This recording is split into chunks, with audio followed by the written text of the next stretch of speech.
Hello అండి. అందరికీ నమస్తే.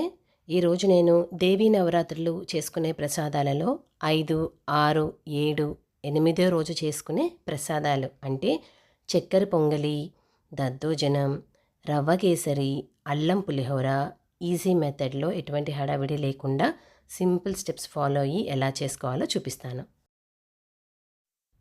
ముందుగా మనం టెంపుల్ స్టైల్‌లో దద్దోజనం ఎలా చేసుకోవాలో చూద్దాం. చాలా తక్కువ టైంలో చేసుకునే మంచి ప్రసాదం రెసిపీ అండి.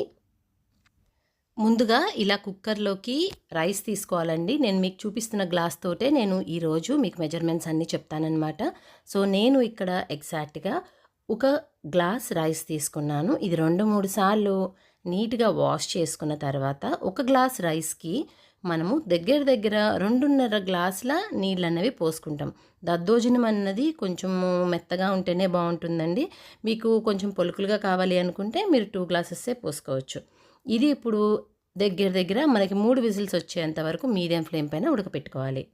ఇప్పుడు ఒక 3 విజిల్స్ వచ్చిన తర్వాత ప్రెషర్ పోయిన తర్వాత చూస్తున్నారు కదా, రైస్ మనకి పర్ఫెక్ట్‌గా రెడీ అయిపోయింది. దీన్ని కొంచెము ఇలానే కుక్కర్‌లో పెట్టుకొని మనము ఆరబెట్టేసుకుందాము.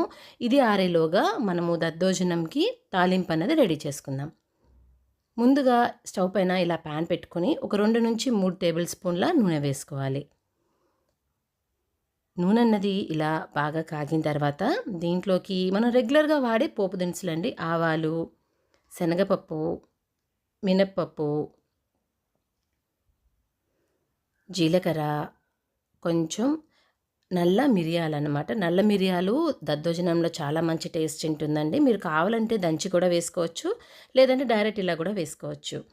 ఇప్పుడు దీంట్లోకి ఒక 2, 3 ఎండుమిరపకాయలు ఇలా వేసుకొని బాగా ఫ్రై చేసుకోవాలి. ఇప్పుడు ఇవన్నీ బాగా ఫ్రై అయిపోయిన తర్వాత దీంట్లో మీ టేస్ట్‌కి తగినట్టుగా కొంచెం పచ్చిమిరపకాయలు, కొంచెం కరివేపాకు ఇలా చిన్న ముక్కల కింద చేసి వేసుకోవాలి. ఇవన్నీ కూడా బాగా ఫ్రై అవ్వాలండి. ఇలా ఫ్రై అయిపోయిన తర్వాత ఇలా సన్న ముక్కల కింద కట్ చేసుకున్న అల్లం, నేను దగ్గర దగ్గర 1½ ఇంచ్ అల్లం తీసుకున్నానండి. దాన్ని ఇలా సన్నగా ముక్కల కింద కట్ చేసి వేసుకున్నాను. మనం వేసుకున్న అల్లం కూడా చక్కగా ఫ్రై అవ్వాలి. సో, మీడియం ఫ్లేమ్ పైన ఈ పోపంతా బాగా ఫ్రై అయిపోయిన తర్వాత స్టవ్ కట్టేసి ఇప్పుడు మనం ముందుగా చల్లార్చుకున్న అన్నంలోకి దగ్గర దగ్గర నేను ఒక 350 గ్రామ్స్ పెరుగన్నది తీసుకున్నానండి. ఇది పుల్లగా లేకుండా తియ్యగా ఉన్న పెరుగు అనమాట. సో, ఈ పెరుగు కూడా వేసేసుకొని మనము ఈ పెరుగు కంప్లీట్‌గా రైస్‌కి పట్టేలాగా కలుపుకోవాలి. ఇప్పుడు ఇలా మొత్తం కలుపుకున్నాక మీ టేస్ట్‌కి తగినట్టుగా దీంట్లో ఉప్పు అన్నది యాడ్ చేసుకోవాలి. ఇలా ఉప్పు వేసుకున్నాక ఉప్పు కూడా కంప్లీట్‌గా రైస్‌కి పట్టేలాగా కలుపుకోవాలండి. ఇలా మొత్తం ఒకసారి కలుపుకున్న తర్వాత ఇప్పుడు పాలన్నది మనం యాడ్ చేసుకోవాలి. పాలు మనము పెరుగు ఎంత క్వాంటిటీ అయితే తీసుకుంటామో కరెక్ట్‌గా దానికి ఈక్వల్‌గా పాలన్నది తీసుకోవాలండి. నేను 350 ఎంఎల్ పెరుగు తీసుకున్నాను కదా, దానికి తగినట్టుగా ఫస్ట్ ఇప్పుడు ఒక 250 ఎంఎల్ పాలు పోసేసుకొని మొత్తం ఇలా కలుపుకున్న తర్వాత దీంట్లో మనం ముందుగా వేయించి పక్కకి పెట్టుకున్న పోపు అది కూడా చల్లారిపోయింది. అది కూడా దీంట్లో వేసేసుకొని ఒకసారి మొత్తం బాగా కలుపుకోవాలి. ఇలా పోపంతా కూడా చక్కగా మనం వేసుకున్న పెరుగుకి, రైస్‌కి పట్టిన తర్వాత దీంట్లోకి కొత్తిమీర అనేది కొంచెం ఎక్కువే వేసుకోవాలండి. దాని ప్రకారమే మనకి దద్దోజనం అన్నది టేస్టీగా ఉంటుంది. ఇప్పుడు ఇలా కలుపుకున్నాక ముందు మనం 250 ఎంఎల్ పాలు పోసుకున్నాం కదా, ఇప్పుడు ఒక 100 ఎంఎల్ పాలన్నవి ఫైనల్‌గా దీంట్లో యాడ్ చేసుకొని ఒక 1 అవర్ పక్కకి పెట్టేసుకోవాలి. ఇప్పుడు ఒక 1 అవర్ తర్వాత చూస్తున్నారు కదా, దద్దోజనం మనకి రెడీ అయిపోయిందండి. కన్సిస్టెన్సీ కూడా అటు గట్టిగా కాకుండా ఇటు పల్చగా కాకుండా చూస్తున్నారు కదా, ఇలా ఉండాలి.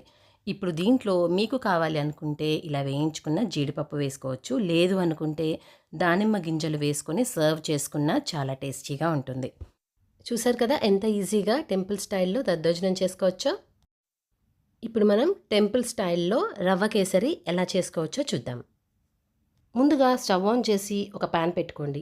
ప్యాన్ చక్కగా వేడైన తర్వాత ఒక 3-4 టేబుల్ స్పూన్ల నెయ్యి వేసుకొని నెయ్యి బాగా కాగిన తర్వాత కొంచెం జీడిపప్పు, కొంచెం బాదం పప్పు మీడియం ఫ్లేమ్‌లో దోరగా వేయించుకోవాలి. ఇలా జీడిపప్పు రంగు మారుతున్న టైంలో దీంట్లో మనం కిస్మిస్ అన్నది వేసుకోవాలి. కిస్మిస్ ఎగటానికి ఎక్కువ టైం పట్టదు కాబట్టి మనం జీడిపప్పు కొంచెం గోల్డెన్ బ్రౌన్ అవుతున్న టైంలో కిస్మిస్ అన్నది వేసుకుంటే కరెక్ట్ టైంకి తీసేయచ్చు. ఇప్పుడు దీంట్లోకి కొంచెం పుచ్చగింజలు, ఇది ఆప్షనల్ అండి. కావాలి అనుకున్న వాళ్ళు వేసుకోవచ్చు, లేకపోతే స్కిప్ చేసేసుకోవచ్చు. ఇప్పుడు ఇవన్నీ చక్కగా గోల్డెన్ బ్రౌన్ వేయించుకొని వేరే ప్లేట్లోకి ట్రాన్స్ఫర్ చేసుకోండి. ఇప్పుడు అదే ప్యాన్ స్టవ్ మీద పెట్టుకొని 1 కప్పు బొంబాయి రవ్వ వేసుకొని చక్కగా గోల్డెన్ బ్రౌన్ వచ్చేంత వరకు మీడియం ఫ్లేమ్ మీద వేయించుకోవాలి. మీకు కావాలనుకుంటే ఇంకొక టేబుల్ స్పూన్ నెయ్యి దీంట్లో మీరు యాడ్ చేసుకోవచ్చు. ఇప్పుడు బొంబాయి రవ్వ వేయించుకోవటానికి టైం పడుతుంది కదా, ఈలోపు మనము కేసర్లోకి నీళ్ళన్నవి రెడీ చేసుకుందాం.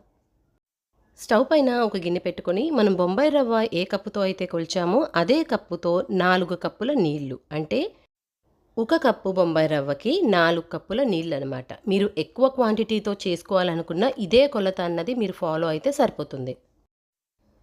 నీళ్ళు చక్కగా వేడైన తర్వాత ఇప్పుడు దీంట్లోకి మనం కుంకుమ పువ్వు అన్నది వేసుకోవాలి. మీకు కావాలి అనుకుంటే ఆర్టిఫిషియల్ కలర్స్ మీరు యాడ్ చేసుకోవచ్చండి. నేనైతే ఇక్కడ ఆర్టిఫిషియల్ కలర్స్ ఏవి ప్రిఫర్ చేయటం లేదు.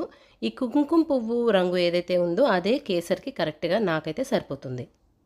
ఇలా ఒక 3-4 నిమిషాల తర్వాత మనకి వాటర్ కలర్ చేంజ్ అవుతుంది. ఇలా అయినప్పుడు దీంట్లోకి కొంచెం యాలకుల పొడి వేసుకుని మీడియం ఫ్లేమ్ మీద పెట్టుకొని నీళ్ళని బాగా మరగనివ్వాలి. మనకి ఈ నీళ్లు కాగేలోపు మనం వేయించుకున్న బొంబాయి రవ్వ కూడా చక్కగా గోల్డెన్ బ్రౌన్ కలర్ వచ్చేసింది. ఖచ్చితంగా గుర్తుపెట్టుకోండి, కేసరికి వేయించుకునేటప్పుడు మనకి రవ్వ ఇలా వేగితేనే కేసరి అన్నది మంచి టేస్ట్ ఉంటుందన్నమాట. మనం వేసుకున్న నెయ్యి కూడా మనకి సపరేట్ అయిపోయి కనిపిస్తుంది. ఇప్పుడు దీంట్లోకి మనం వేడి చేసుకున్న నీళ్లు కొంచెం కొంచెంగా పోసుకుంటూ గెడ్డలన్నవి రాకుండా మెల్లిగా కలుపుకోవాలి. ఇలా వేడినీళ్ళు పోసుకోవటం వల్ల ఏంటంటే మనకి కేసరిలో గెడ్డలన్నవి రావండి. అది కూడా కాకుండా ఏంటంటే బొంబాయి రవ్వ ఏదైతే ఉంటుందో అది చాలా త్వరగా ఉడికిపోతుందనమాట. ఇప్పుడు స్టవ్ని మీడియం ఫ్లేమ్ మీద పెట్టుకొని మాత్రమే మనకి బొంబాయి రవ్వ అంతా దగ్గరకు వచ్చేంత వరకు ఇలా కదుపుకుంటూ ఉడకపెట్టుకోవాలి. ఇలా రవ్వ అంతా దగ్గరకు వచ్చిన తర్వాత మనం ఏ కప్పుతో అయితే రవ్వ కొలుచుకున్నామో అదే కప్పుతో 1.5 కప్పు పంచదార వేసుకొని మీడియం ఫ్లేమ్ పెట్టుకొని పంచదార మొత్తం కరిగిపోయేంత వరకు ఇలా కలుపుకుంటూ కేసరిని మనం తయారు చేసుకోవాలి. ఇప్పుడు ఒక 2-3 నిమిషాల తర్వాత మనకి పంచదార అంతా కరిగిపోయి కేసరి ఇలా దగ్గరికి వస్తుంది అనగా దీంట్లో 1-2 టేబుల్ స్పూన్ల నెయ్యి వేసుకొని ఈ నెయ్యి కూడా కంప్లీట్గా కేసరికి పట్టేలాగా 1 నిమిషం కలుపుకోవాలి.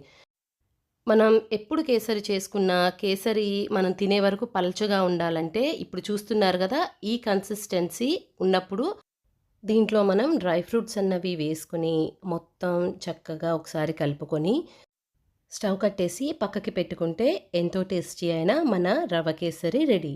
నైవేద్యం పెట్టుకునే ముందు కొంచెం నెయ్యి వడ్డించుకుని పెట్టుకుంటే సరిపోతుందండి. ఇప్పుడు మనము నెక్స్ట్ డే చేసుకునే చక్కెర పొంగలి ఎలా చేసుకోవాలో చూద్దాము. చాలా ఈజీ ప్రాసెస్ అండ్ చాలా త్వరగా కూడా చేసేసుకోవచ్చు. ముందుగా ఇలా 1 కప్పు బియ్యం తీసుకొని ఒక బౌల్లో పోసుకోండి. 1 కప్పు బియ్యానికి కరెక్ట్గా 1/2 కప్పు పెసరపప్పు అన్నది మనం ఇక్కడ వాడతామండి. ఇప్పుడు ఈ పెసరపప్పు బియ్యము చక్కగా ఒక 2-3 సార్లు బాగా వాష్ చేసుకోవాలి. ఇప్పుడు ఇలా వాష్ చేసుకున్న తర్వాత దీనిని ఎంత లేదన్నా ఒక 10 నిమిషాలు మనం నానబెట్టుకోవాలండి. నానబెట్టుకోవడం వల్ల ఏంటంటే ఉడికిన తర్వాత ప్రసాదం టేస్ట్ అన్నది చాలా బాగుంటుంది. ఇప్పుడు ఒక 10 నిమిషాల తర్వాత ఇలా ఒక కుక్కర్ తీసుకొని దీంట్లో మనం ముందుగా నానబెట్టుకున్న రైస్, పప్పు 2 వేసేసుకోవాలి. నీళ్ళన్నవి అసలు లేకుండా స్ట్రెయిన్ చేసేసుకోవాలి. ఇప్పుడు మనం వాడిన 1 కప్పు రైస్, 1/2 కప్పు పప్పుకి 3 కప్పుల నీళ్ళన్నవి మనం పోసుకోవాలి. నేను ఏ కప్ అయితే మెజర్మెంట్కి యూస్ చేశానో అదే కప్పుతో నేను వాటర్ కూడా మెజర్ చేసుకుంటున్నానండి. ఇలా ఇప్పుడు 3 కప్పుల నీళ్లు పోసేసుకున్న తర్వాత కుక్కర్ మూత పెట్టేసి ఒక 4 విజిల్స్ వచ్చేంత వరకు మీడియం ఫ్లేమ్ పైన బాగా ఉడకపెట్టుకోవాలి. కుక్కర్ విజిల్ రావడానికి కొంచెం టైం పడుతుంది కదా, ఈలోగా మనం బెల్లం పాకం రెడీ చేసుకుందాం. ముందుగా స్టవ్ పైన ఇలా ఒక ప్యాన్ పెట్టుకొని 2 కప్పుల బెల్లం వేసుకోవాలి. ఇలా 2 కప్పుల బెల్లానికి 1 కప్పు నీరన్నది మనం పోసుకొని బెల్లాన్ని బాగా మరిగించుకోవాలి. అంటే నేను ఏదైతే మెజర్మెంట్కి కప్స్ యూస్ చేస్తున్నానో అవన్నీ సేమ్ కప్స్ అండి. రైస్కి కానివ్వండి, బెల్లానికి కానివ్వండి. మనకి బెల్లం అన్నది పాకం రావాల్సిన అవసరం లేదండి. జస్ట్ బెల్లం కరిగితే సరిపోతుందన్నమాట. ఒక 5-6 నిమిషాలకి బెల్లం అన్నది మనకు కంప్లీట్గా ఇలా కరిగిపోతుందండి. ఇలా కరిగిపోయిన తర్వాత మనం స్టవ్ ఆపేసుకోవాలి. ఇప్పుడు ఒకసారి మూత తీసి మనం ముందుగా రైస్ ఉడకపెట్టుకున్నాం కదా, అది ఎలా ఉడికిందో చూద్దాం. చూస్తున్నారు కదా 4 విజిల్స్ వచ్చాయి కదండీ! రైస్, పప్పు చక్కగా ఉడికిపోయిందనమాట. మీకు కుదిరితే మ్యాషర్‌తో లేదు అని అనుకుంటే ఇలా స్పూన్‌తో రైస్, పప్పు కూడా కొంచెం ఇలా బాగా కలుపుకోవాలి. ఇలా కలుపుకున్న తర్వాత దీంట్లో ఒక స్ట్రైనర్ పెట్టుకొని మనం ముందుగా ఉడకపెట్టి పక్కకి పెట్టుకున్న బెల్లం పాకం ఏదైతే ఉందో అది కూడా దీంట్లో వేసేసుకోవాలి. ఇలా స్ట్రెయిన్ చేసుకోవటం వల్ల ఏంటంటే బెల్లంలో ఏవన్నా నడకలు ఉన్నాయనుకోండి అవి స్ట్రైనర్లో ఉండిపోతాయన్నమాట. ఇలా పాకం వేసుకున్న తర్వాత గడ్డలన్నవి అస్సలు లేకుండా మనము ఈ రైస్, బెల్లం పాకం ఏదైతే ఉందో అది బాగా కలిసేలాగా కలుపుకోవాలి. ఇలా చక్కగా గెడ్డలన్నవి లేకుండా బాగా కలుపుకున్న తర్వాత స్టవ్ ఆన్ చేసి మీడియం ఫ్లేమ్ పైన ఒక 3-4 నిమిషాలు బాగా ఉడకపెట్టుకోవాలి. ఇప్పుడు దీంట్లోకి ఒక హాఫ్ టేబుల్ స్పూన్ యాలకుల పొడి, కొంచెం పచ్చకర్పూరం వేయటం వల్ల ఏంటంటే అండి ప్రసాదం అన్నది మనకి గుళ్ళో ప్రసాదం టేస్ట్ ఉంటుందన్నమాట. నేను రెగ్యులర్గా చేసే ప్రసాదాలలో ఖచ్చితంగా పచ్చకర్పూరం అనేది అయితే ఖచ్చితంగా యాడ్ చేస్తాను. ఇప్పుడు ఒక టేబుల్ స్పూన్ నుంచి 2 టేబుల్ స్పూన్ల నెయ్యి వేసుకొని ఇవన్నీ కూడా బాగా రైస్కి పట్టేలాగా కలుపుకోవాలి. స్టవ్ని మనం మీడియం ఫ్లేమ్ మీద మాత్రమే ఉంచుకోవాలండి. పక్క స్టవ్ పైన నేను దీన్ని పెట్టుకొని ఇప్పుడు ఈ స్టవ్ పైన మనము చక్కెర పొంగలికి డ్రై ఫ్రూట్స్ అన్నవి వేయించుకుందాం. ఇలా కొంచెం నెయ్యి వేసుకొని ముందుగా సన్నగా కట్ చేసుకున్న కొబ్బరి ముక్కలు, నేను ఇక్కడ ఎండు కొబ్బరి వాడుతున్నానండి. కావాలి అనుకున్న వాళ్ళు పచ్చి కొబ్బరి అయినా దీంట్లో యూస్ చేయొచ్చు, అది కూడా చాలా టేస్టీగా ఉంటుంది. ఇప్పుడు వీటిని మీడియం ఫ్లేమ్ పైన గోల్డెన్ బ్రౌన్ వచ్చేంత వరకు వేయించుకోవాలి. ఇలా గోల్డెన్ బ్రౌన్ వస్తున్నాయి అనగా దీంట్లో కొంచెం జీడిపప్పు వేసుకొని జీడిపప్పు కూడా బాగా వేయించుకోవాలి. ఇప్పుడు ఒక 2 నిమిషాలకి జీడిపప్పు ఇలా చక్కగా గోల్డెన్ బ్రౌన్ వస్తుంది అనగా దీంట్లో మనం కిస్మిస్ కూడా వేసుకోవాలి. కిస్మిస్ వేగటానికి ఎక్కువ టైం పట్టదండి. జస్ట్ ఒక 1 మినిట్లో మనకి కిస్మిస్ అన్నది వేగిపోతుందనమాట. ఇలా కిస్మిస్ కూడా బాగా వేగిన తర్వాత పక్క స్టవ్ పైన మీడియం ఫ్లేమ్లో పెట్టుకున్న రైస్ ఉన్నాయి కదా, ఆ రైస్లో మనం ఈ డ్రై ఫ్రూట్స్ అన్నీ కూడా వేసేసుకోవాలి. ఇప్పుడు ఈ డ్రై ఫ్రూట్స్ ఫ్లేవర్ కానివ్వండి, నెయ్యి ఫ్లేవర్ కానివ్వండి చక్కగా ఈ రైస్కి పట్టేలాగా కలుపుకొని స్టవ్ కట్టేయటమేనండి. చూసారు కదా ఎంత ఈజీగా మనం చక్కెర పొంగలి పర్ఫెక్ట్గా టెంపుల్ స్టైల్లో వచ్చేలాగా ఇంట్లో ఎలా చేసుకోవచ్చో. అంతే అండి, చూసారు కదా చక్కెర పొంగల్ ఎంత ఈజీగా చేసుకోవచ్చో. నైవేద్యం పెట్టుకునే ముందు కొంచెం నెయ్యి వడ్డించుకొని పెట్టుకుంటే సరిపోతుంది. ఇప్పుడు అల్లం పులిహోర ఎలా చేయాలో చూద్దామండి. చాలా తక్కువ టైంలో చేసుకునే మంచి ప్రసాదం రెసిపీ అనమాట. చాలా టేస్టీగా కూడా ఉంటుంది. దీంట్లో మనం అడిషనల్గా అల్లం అన్నది యాడ్ చేసి ఎలా చేసుకోవాలో ఈరోజు మనం చూసేద్దాం. ముందుగా ఇలా ఒక బౌల్లోకి 40-50 గ్రామ్స్ చింతపండు గింజలన్నది ఇంకా పిప్పి అన్నది అస్సలు లేకుండా ఇలా నీట్గా తీసి పెట్టుకోండి. దీంట్లో కొంచెం వేడి నీళ్ళు పోసేసి ఒక 10 నిమిషాలు పక్కకి పెట్టేసుకుంటే ఇట్లా కంప్లీట్గా చక్కగా నానుతుందండి. ఇప్పుడు దీన్ని బాగా పిసికి మనము దీంట్లో నుంచి గుజ్జు అన్నది ఎక్స్ట్రాక్ట్ చేసేసుకోవాలి. ఇలా గుజ్జు తీసుకున్నాక ఈ గుజ్జుని పక్కకి పెట్టేసుకోండి. ఇప్పుడు ఇలా ఒక పెద్ద బౌల్లోకి ఆల్రెడీ మనం ప్రిపేర్ చేసుకున్న రైస్ వేసుకోవాలి. మీరు రైస్ ఉడకపెట్టుకునేటప్పుడు బాగా గుర్తుపెట్టుకోవాల్సింది ఏంటంటే కొంచెం వాటర్ అన్నవి తక్కువే పోసుకోవాలండి, అప్పుడే ఇలా పొడి పొడిగా వస్తుంది. ఇప్పుడు దీంట్లోకి ఒక 3 టేబుల్ స్పూన్ల నూనె, మీ టేస్ట్కి తగినట్టుగా ఉప్పు, కొంచెం పసుపు వేసుకొని మనం వేసుకున్నవన్నీ కూడా ఈ రైస్కి బాగా పట్టేలాగా కలుపుకోవాలి. ఇప్పుడు ఇలా కలుపుకున్నాక ఒక 10 నిమిషాలు పక్కకి పెట్టేసుకోండి. ఇప్పుడు స్టవ్ పైన ఒక పాన్ పెట్టుకొని ఒక 3-4 టేబుల్ స్పూన్ల నూనె అన్నది కొంచెం దీనికి ఎక్కువే పడుతుందండి. ఇప్పుడు నూనె బాగా కాగిన తర్వాత కొంచెం ఆవాలు, మినప్పప్పు, శనగపప్పు, కొంచెం జీలకర్ర వేసుకొని బాగా ఫ్రై చేసుకోవాలి. ఇప్పుడు దీంట్లో ఒక అరకప్పు పల్లీలు వేసుకొని పల్లీలు చక్కగా గోల్డెన్ బ్రౌన్ వచ్చిన తర్వాత కొన్ని ఎండుమిరపకాయలు, ఇలా కొంచెం కరివేపాకు కూడా వేసుకొని బాగా ఫ్రై చేసుకోవాలి. కరివేపాకు మనకి చక్కగా క్రిస్పీ అయ్యేంత వరకు ఫ్రై అయిన తర్వాత ఇప్పుడు దీంట్లోకి ఒక 2-3 టేబుల్ స్పూన్ల అల్లం అండి, సన్నగా ఇలా తురుముకున్న అల్లం అన్నమాట.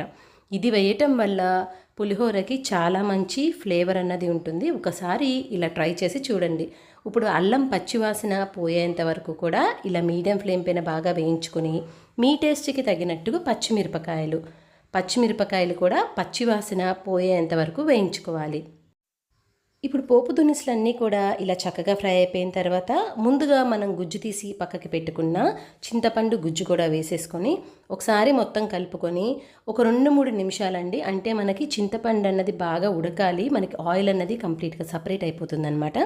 అప్పుడు వరకు ఉడకపెట్టుకున్నాక దీంట్లోకి కొంచెం పసుపు వేసుకొని పసుపు పచ్చివాసన పోయేంత వరకు వేయించుకొని స్టవ్ కట్టేసుకోండి. ఇప్పుడు ఈ మిశ్రమాన్ని మనం ముందుగా ఆల్రెడీ కలిపి పెట్టుకున్న రైస్ ఉంది కదా, ఆ రైస్లో మీకు టేస్ట్ ప్రకారం దీంట్లో ఎక్కువ తక్కువ అన్నది కాకుండా చింతపండు పులుపు ప్రకారం మీరు గుజ్జు అన్నది దీంట్లో యాడ్ చేసుకుంటూ మొత్తం ఈ ఫ్లేవర్స్ అన్నీ కూడా రైస్కి పట్టేలాగా కలుపుకోవాలి. ఈ ఫ్లేవర్స్ అన్నీ కూడా చక్కగా రైస్కి పట్టేలాగా కలుపుకున్నాక ఒక 2-3 గంటల తర్వాత ఈ రైస్ కనుక మీరు సర్వ్ చేసుకుంటే ఈ ఫ్లేవర్స్ అన్నీ కూడా చక్కగా రైస్కి పట్టి ఆ అల్లం టేస్ట్ అన్నది చక్కగా తెలుస్తుంది. చూసారు కదా అల్లం పులిహోర ఎంత ఈజీగా చేసేసుకోవచ్చో. నేను మీతో షేర్ చేసుకున్న ఈ 4 రెసిపీస్ కూడా ఈ దేవీ నవరాత్రుల్లో అమ్మవారికి చేసుకునే ప్రసాదాలండి. మీరు కూడా ఒకసారి ఈ రెసిపీస్ అన్నీ కూడా ట్రై చేసి మీకు ఎలా కుదిరింది అనేసి మీ వాల్యుబుల్ కమెంట్స్ కింద కమెంట్ సెక్షన్లో ఇవ్వటం మర్చిపోమాకండి. ఈ వీడియో నచ్చినట్లయితే ఒక లైక్ చేయండి, మీ ఫ్రెండ్స్ అండ్ రిలేటివ్స్ అందరితో షేర్ చేయండి. ఇలాంటి మరికొన్ని ఈజీ అండ్ సింపుల్ రెసిపీస్ కోసం మన ఛానల్ని సబ్స్క్రైబ్ చేయడం మర్చిపోమాకండి. Thanks for watching.